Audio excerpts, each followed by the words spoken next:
إن الحمد لله نحمده ونستعينه ونستغفره ونعوذ بالله من شرور أنفسنا وسيئات أعمالنا من يهده الله فلا مضل له ومن يضلل فلا هادي له أشهد أن لا إله إلا الله وحده لا شريك له وأشهد أن محمدا عبده ورسوله يا أيها الذين آمنوا اتقوا الله حق تقاته ولا تموتن إلا وأنتم مسلمون يا أيها الناس اتقوا ربكم الذي خلقكم من نفس واحدة وخلق منها زوجها وبث منهما رجالا كثيرا ونساء واتقوا الله الذي تساءلون به والأرحام إن الله كان عليكم رقيبا يا أيها الذين آمنوا اتقوا الله وقولوا قولا سديدا يصلح لكم أعمالكم ويغفر لكم ذنوبكم ومن يطع الله ورسوله فقد فاز فوزا عظيما أما بعد فإن خير الحديث كتاب الله وخير الهدي هدي محمد صلى الله عليه وسلم وشر الأمور محدثاتها وكل محدثة بدعة وكل بدعة ضلالة وكل ضلالة في النار۔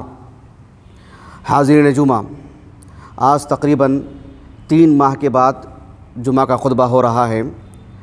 اس خطبہ جمعہ میں 2 باتیں میں آپ کے سامنے مختصراً رکھوں گا انشاءاللہ۔ 2 باتیں پیش کرنے سے پہلے ایک بنیادی اور اہم بات میں آپ کو بتاؤں کہ قرآن مجید میں ایک آیت کریمہ ہے جسے ہم طالب علمی کے زمانے سے سنتے آ رہے ہیں، لیکن آج ان حالات میں، اس عمر میں یہ آیت کریمہ بہت اچھے سے سمجھ میں آ رہی ہے۔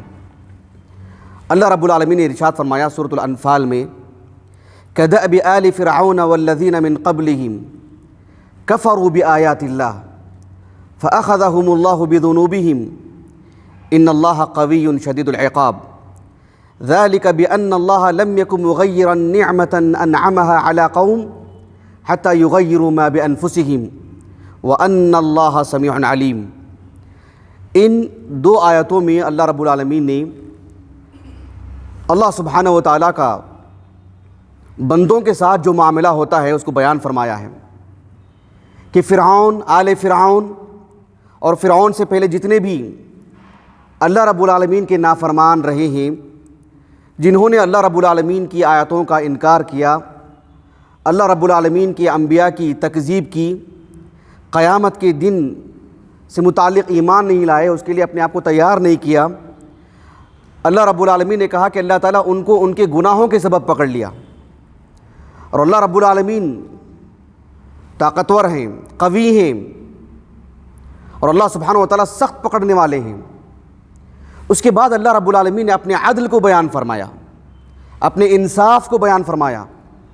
اللہ تعالیٰ نے کہا ذَلِكَ بِأَنَّ اللَّهَ لَمْ يَكُنْ مُغَيِّرًا نِعْمَةً أَنْعَمَهَا عَلَى قَوْمٍ حَتَّى يُغَيِّرُوا مَا بِأَنفُسِهِمْ۔ اللہ تعالیٰ ایک انسان کو، ایک گھر کو، ایک سوسائٹی کو، ایک معاشرے کو، ایک ملک کو، دنیا کے لوگوں کو جو نعمتیں دیتے ہیں، ظاہر بات ہے کتنے انسان ہیں، ہر ایک انسان سے متعلق عمومی نعمتیں بھی ہیں، خصوصی نعمتیں بھی ہیں، لیکن ان دنوں میں ہر انسان دنیا بھر کا کسی نہ کسی طرح اپنی بہت ساری نعمتوں سے محروم ہوا ہے، دینی اعتبار سے بھی، دنیاوی اعتبار سے بھی، ذہنی اعتبار سے، بدنی اعتبار سے، مالی اعتبار سے، کئی ایک چیزیں ہیں، مجھے اس تفصیل میں نہیں جانا ہے، سب کے احساسات ایک ہیں۔ اللہ رب العالمین نے فرمایا اللہ تعالیٰ اپنے آپ سے، اپنے خود سے کسی کو نعمت دے کر کے ایسے ہی نہیں لے لیتے ہیں، نعمت اس سے نہیں سلب کر لیتے ہیں جب تک کہ وہ خود اس نعمت کی محرومی کا اپنے لیے سبب نہیں پیدا کر لیتا ہے۔ یہ ایک بنیادی بات تھی۔ 2 باتیں جو مجھے آپ کے سامنے رکھنی ہیں وہ یہ کہ اللہ رب العالمین ایسے حالات پہلی مرتبہ نہیں لائے ہیں، یہ حالات اللہ رب العالمین کے عدل کا تقاضا ہیں، لیکن پہلی مرتبہ نہیں ہیں۔ تاریخ بتاتی ہے سینکڑوں مرتبہ ہیں، ہر سال کسی نہ کسی طرح کا ہوتا ہے۔ عالمی سطح سے بھی اللہ رب العالمین بندوں کو آزماتے ہیں۔ اللہ سبحانہ و تعالیٰ کی طرف رجوع کرنا، اللہ سبحانہ و تعالیٰ کی طرف لوٹ کر آنا، یہ بہت اہم چیز ہے۔ استغفار سے متعلق، توبہ سے متعلق ہم بہت ساری باتیں سنے ہیں، میں اس سے جڑی ایک اہم بات میں آپ کو بتاتا ہوں۔ اللہ رب العالمین نے قرآن مجید میں بندوں کے گناہوں کے باوجود، بندوں کے نافرمانیوں کے باوجود چاہتے تو اللہ تعالیٰ انہیں پکڑتے، انہیں عذاب دیتے، انہیں توبہ کی بھی توفیق نہ دیتے، مہلت ہی نہ دیتے، لیکن اللہ سبحانہ و تعالیٰ نے ایسا نہیں کیا۔ اللہ رب العالمین بار بار کہتے رہتے ہیں کہ توبہ کر لیں، توبہ کر لیں۔ ہم جانتے ہیں اللہ رب العالمین کے لیے ابن ثابت کرنا، کہ اللہ کے لیے بیٹا ہے، عیسیٰ علیہ السلام اللہ کے بیٹے ہیں، ملائکہ اللہ کی بیٹیاں ہیں، بہت بڑا گناہ ہے، چھوٹا گناہ نہیں ہے۔ لیکن جانتے ہیں اللہ نے کیا فرمایا سورۃ المائدہ میں؟ لقد كفر الذين قالوا ان الله ثالث ثلاثة وما من اله الا اله واحد وان لم ينتهوا عما يقولون ليمسن الذين كفروا منهم عذاب اليم۔ اللہ رب العالمین نے کہا کہ ان لوگوں نے کفر کیا، تحقیقی طور پر انہوں نے کفر کیا، کہ ان کا کفر ثابت ہے، جو یہ کہتے ہیں کہ اللہ رب العالمین تین میں سے ایک ہے، اللہ رب العالمین کو ایک مجموعہ بنا دیتے ہیں۔ اللہ سبحانہ و تعالیٰ واحد ہے، احد ہے، اس کی ذات میں، اس کی صفات میں، اس کی مخلوق کو شریک کرتے ہیں، اس کے لیے بیٹا ثابت کرتے ہیں، اس کے لیے بیوی ثابت کرتے ہیں۔ اللہ تعالیٰ نے کہا کہ اگر یہ لوگ اس سے باز نہیں آئیں گے، اس سے رجوع نہیں کریں گے، اس سے رک نہیں جائیں گے، عربی زبان قاعدے کے اعتبار سے جو اس میں قوت ملتی ہے، دیکھیں آپ، لَيَمَسَّنَّ الَّذِينَ كَفَرُوا مِنْهُمْ عَذَابٌ أَلِيمٌ، اللہ کا عذاب انہیں پکڑ کے رہے گا، وہ اللہ کے عذاب کی گرفت ہو کے رہیں گے۔ اللہ رب العالمین نے اس کے بعد کیا فرمایا؟ أَفَلَا يَتُوبُونَ إِلَى اللَّهِ وَيَسْتَغْفِرُونَهُ وَاللَّهُ غَفُورٌ رَحِيمٌ۔ تمہارا گناہ بہت بڑا ہے، اللہ کے لیے بیٹا ثابت کرنا، اللہ کے لیے اولاد ثابت کرنا، اس کے لیے بیوی ثابت کرنا بہت بڑا گناہ ہے، اور اللہ رب العالمین اس سے باز نہیں آئیں گے تو تمہیں ضرور عذاب دے گا۔ لیکن اللہ نے کہا کہ افلا یتوبون الی اللہ، اس عذاب آنے سے پہلے اللہ سے توبہ کیوں نہیں کر لیتے، اللہ سے معافی کیوں نہیں مانگ لیتے؟ پھر ایسی صورت میں یہ اتنا بڑا گناہ بھی تمہارا دھل جائے گا، معاف کر دیں گے رب العالمین آپ کو۔ سبحان اللہ العظیم۔ سورۃ البروج ہم جانتے ہیں، سورۃ البروج تقریباً سب کو یاد رہتی ہے یہ سورت، آخری پارے میں ہونے کی وجہ سے۔ اللہ سبحانہ و تعالیٰ نے اس سورت میں دنیا بھر میں اہل ایمان کو ایمان کی بنیاد پر جہاں جہاں تکلیف دی جاتی ہے، ان سب سے متعلق اللہ نے اس سورہ میں بیان فرمایا۔ صرف یمن کا جو نجران کا جو علاقہ تھا جہاں اصحاب الاخدود سے متعلق لوگوں میں معروف ہے، ایسی بات نہیں ہے۔ حافظ ابن کثیر رحمہ اللہ نے تقریباً 7-8 جگہوں کا ذکر فرمایا ہے، عرب میں، عرب کے شمال میں، جنوب میں، ایران میں، حتیٰ کہ یورپی ممالک کا بھی ذکر کیا ہے ابن کثیر نے رحمہ اللہ۔ سبوں سے متعلق بات ہے، اس لیے یہاں پر جگہ کو مبہم رکھا گیا، کسی ایک جگہ سے متعلق نہیں جو سورۃ البروج میں اصحاب الاخدود کا جو واقعہ ہے۔ لیکن مجھے جو بتانا ہے وہ یہ، اللہ رب العالمین نے فرمایا ان الذین فتنوا المؤمنین والمؤمنات۔ آیت کریمہ کو سامنے رکھیے آپ، ان الذین فتنوا المؤمنین والمؤمنات، نتیجہ کیا ہونا چاہیے؟ فلہم عذاب جہنم ولہم عذاب الحریق۔ جو اہل ایمان کو، مومنوں کو آزماتے ہیں، آزمائش میں ڈالتے ہیں، مومن مردوں کو، مومن عورتوں کو، ان کے لیے جلا دینے والا عذاب ہے۔ بات تو ایسی ہی، لیکن درمیان میں اللہ نے کہا ثم لم یتوبوا، اگر وہ توبہ نہیں کر کے مرتے ہیں تو، اگر توبہ کر لیتے ہیں تو مومنوں کو عذاب دیتے ہیں، تب بھی اللہ انہیں معاف کر دیں گے، توبہ کر لیتے ہیں تو۔ حسن بن ابی الحسن البصری رحمہ اللہ کا ایک قول ہے جسے امام مجاہد ابن جبر المکی رحمہ اللہ اپنی تفسیر جو 2 جلدوں میں چھپی ہے ان کی، اپنی تفسیر میں حسن بن ابی الحسن البصری رحمہ اللہ کا قول انہوں نے نقل کیا ہے کہ اس آیت کریمہ کو پڑھ کر کے حسن ابن ابی الحسن البصری رحمہ اللہ نے کہا یا سبحان اللہ ما احلم اللہ انہم یعذبون اولیاءہ وہو یدعوہم الی التوبہ۔ کہا کہ اللہ کی ذات دیکھو، حیران کن ہے اللہ رب العالمین کی رحمت، اس کی رأفت تعجب میں ڈال دینے والی ہے۔ اللہ سبحانہ و تعالیٰ کی، اللہ رب العالمین جو الحلیم ہے، اللہ تعالیٰ کا غصہ اس کی رحمت، اللہ کی رحمت اس کے غصے پر کیسے غالب ہے۔ دیکھیے کہ اللہ رب العالمین کے اولیاء کو، اس کے بندوں کو، اس کی عبادت کرنے کی وجہ سے لوگ ان کو تکلیف دیتے ہیں، اور اللہ رب العالمین بدلے میں انہیں تکلیف دینے کے بجائے توبہ کی طرف دعوت دے رہا ہے۔ سبحان اللہ، کتنی بڑی بات ہے۔ ان الذین فتنوا المؤمنین والمؤمنات ثم لم یتوبوا کہ انہم یعذبون اولیاء وہو یدعوہم الی التوبہ، وہ اہل ایمان کو تکلیف دے رہے ہیں اور اللہ تعالیٰ ان کو پکڑنے کے بجائے انہیں توبہ کی دعوت دے رہے ہیں۔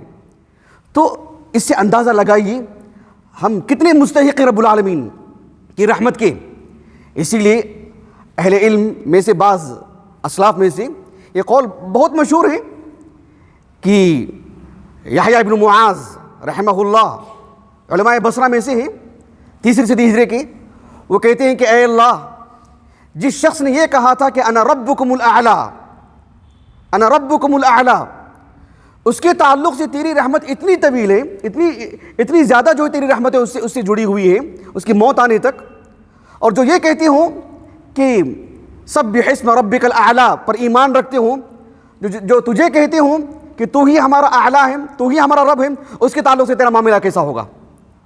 بہرحال یہ ایک بات رہی آج کے اس خطبے سے متعلق۔ دوسری بات یہ ہے کہ جن ایام سے ہم گزر رہے ہیں، ان ایام میں مالی اعتبار سے ہم بہت کمزور ہیں۔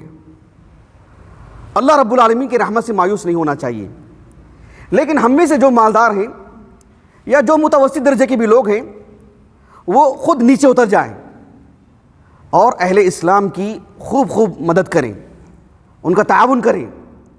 اللہ رب العالمین نے انفاق سے متعلق قرآن مجید میں اتنی آیتیں نازل کی ہیں، ایک شخص جسے عربی زبان نہیں آتی ہے، لفظ انفاق سے وہ واقف ہو، وہ خود جان لے گا کہ کتنی مرتبہ یہ لفظ آیا ہے۔ اللہ رب العالمین نے سورۃ البقرہ میں بیان فرمایا وَمَا تُنْفِقُوا مِنْ خَيْرٍ فَلِأَنفُسِكُمْ وَمَا تُنْفِقُونَ إِلَّا ابْتِغَاءَ وَجْهِ اللَّهِ وَمَا تُنْفِقُوا مِنْ خَيْرٍ يُوَفَّ إِلَيْكُمْ وَأَنْتُمْ لَا تُظْلَمُونَ۔ تین باتیں اللہ نے کہی اس آیات میں کہ تم جو بھی خرچ کرتے ہو تمہارے نفس کے لیے خرچ کرتے ہیں، تم سامنے والے پر احسان نہیں کر رہے، تم اپنی ذات پر احسان کر رہے ہیں۔ ایک سوچ دی اللہ رب العالمین نے۔ دوسری بات اللہ نے کہی کہ انفاق کرتے وقت اللہ رب العالمین کی رضا کو مقدم رکھے، وما تنفقون الا ابتغاء وجہ اللہ۔ اور تیسری بات اللہ نے کہی تم جو بھی خرچ کرتے ہیں وہ کچھ ضائع نہیں ہوگا، کچھ بھی ضائع نہیں ہوگا۔ وما تنفقوا من خیر یوفى الیکم وانتم لا تظلمون۔ تین باتیں اللہ رب العالمین نے اس آیت کریمہ میں کہی ہیں۔ آج اللہ نے ہمیں صحت دی ہے، کچھ ہی صحیح ہمارے پاس پیسے ہیں، ہم بستر مرگ پر نہیں ہیں، ہم سکرات کے حالت میں نہیں ہیں، موت نہیں آ رہی ہے ہمیں۔ ہم نے کتنے لوگوں کو دیکھا ان دنوں میں مرتے ہوئے، اہل علم کو بھی، دیگر کو بھی، غیر مسلمین کو بھی۔ اس صحت کی زندگی میں خرچ کرنا اللہ کو بہت پسند ہے، یہ اصل چیز ہے۔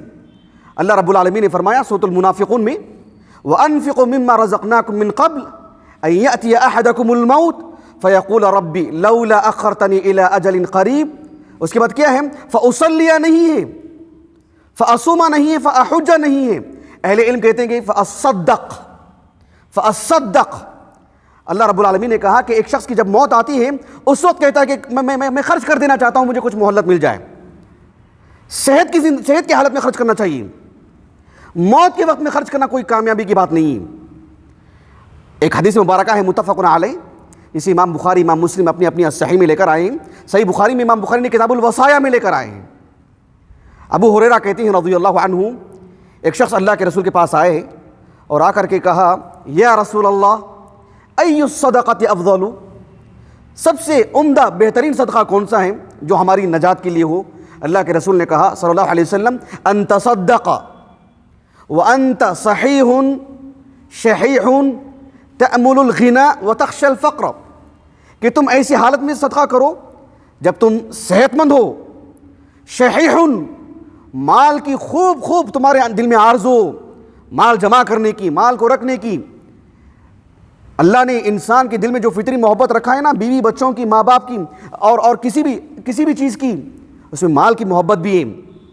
کوئی شخص یہ نہیں کہہ سکتا کہ میرے دل میں مال کی محبت نہیں، وہ جھوٹا انسان ہے۔ وہ اللہ نے ثابت کیا اس بات کو کہ انسان کے دل میں مال کی محبت ہوتی ہے، تبھی تو امتحان ہے اس کا۔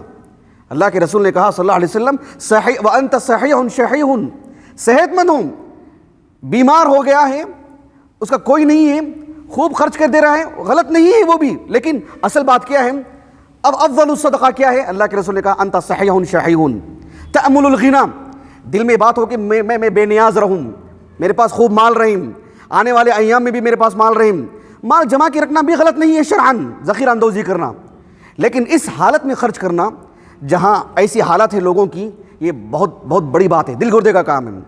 اللہ رب العالمین کے ہاں بھی اس نعمت کی قدر ہے، اور بندوں کے پاس بھی، بندے بھی یاد رکھیں گے اس انسان کو جس نے اس نازک حالت میں لوگوں کی مدد کی، لوگوں کو تعاون کیا۔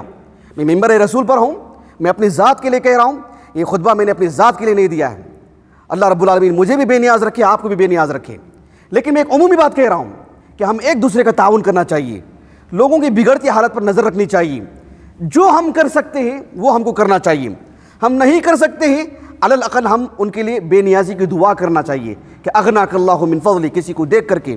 یہ دو باتیں تھیں جسے میں نے آپ کے سامنے رکھی ہیں۔ اللہ رب العالمین سب سے پہلے مجھے عمل کی توفیق عطا فرمائے، آپ کو بھی، اور جو بھی اس کو سن رہے ہیں اللہ سبحانہ و تعالیٰ نیکی کی، عمل صالح کی توفیق عطا فرمائے۔ اللہ رب العالمین ہمارے درمیان اخوت کو، بھائی چارگی کو اللہ سبحانہ و تعالیٰ پیدا فرمائے۔ اللہ رب العالمین ہر طرح کی جو بھی بری خصلتیں ہیں اللہ اس سے ہماری حفاظت فرمائے، ہماری جتنی طاقت ہے اس کی طاقت کے بقدر اللہ تعالیٰ ہمیں اللہ کی عبادت کرنے، اللہ سے قبول فرمائے۔ وآخر دعوانا الحمد للہ رب العالمین۔